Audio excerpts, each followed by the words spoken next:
दरम्यान निवडणुकीमध्ये महायुती धर्म पाळला गेला का याची शिवसेना चाचपणी करणार आहे।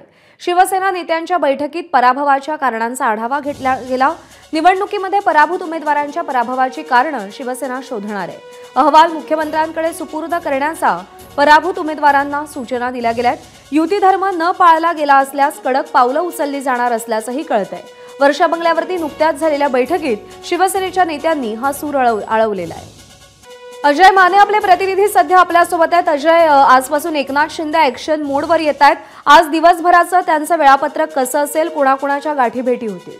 आपण जर पाहिलं तर 5 दिवसानंतर एकनाथ शिंदे आज वर्षा या त्यांच्या निवासस्थानी जे ती बैठक घेणार आहे। खरं तर या बैठकीला का म्हटलं जातं की महापरिनिर्वाण दिन म्हणजेच डॉक्टर बाबासाहेब आंबेडकर यांचा महापरिनिर्वाण दिनानिमित्त मोठ्या संख्येने अनुयायी जे ते मुंबईत दाखल होतात आणि त्याच पार्श्वभूमीवर आज जे ते काळजीवाहू मुख्यमंत्री बैठक घेणार असल्याची माहिती मिळते।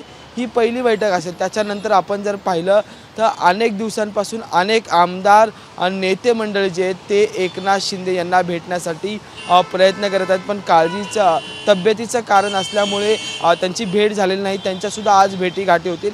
तसंच आणखी एक महत्त्वाचा मुद्दा म्हणजे की शपथविधीला सामोरं जायचं आहे आणि आपण जर पाहिलं तर भाजपचाच मुख्यमंत्री होणार असा एकंदरीत आत्तापर्यंतचा सगळ्याच महायुतीच्या नेत्यांचा स्वतः एकनाथ शिंदे यांचासुद्धा सूर पाहायला मिळाला होता आणि त्यामुळे आज खरं तर आमदारांची सुद्धा बैठक जी आहे ती होऊ शकते।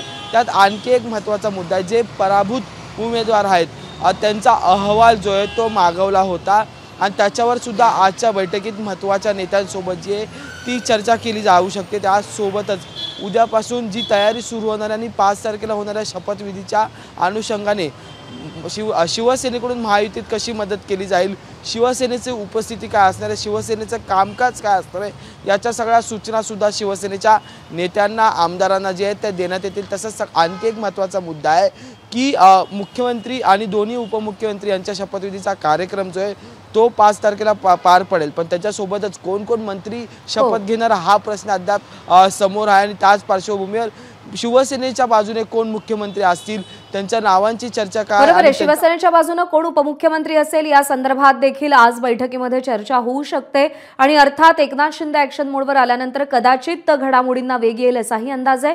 अजय, धन्यवाद दिलेल्या माहितीसाठी। एबीपी माझा, उघडा डोळे बघा नीट।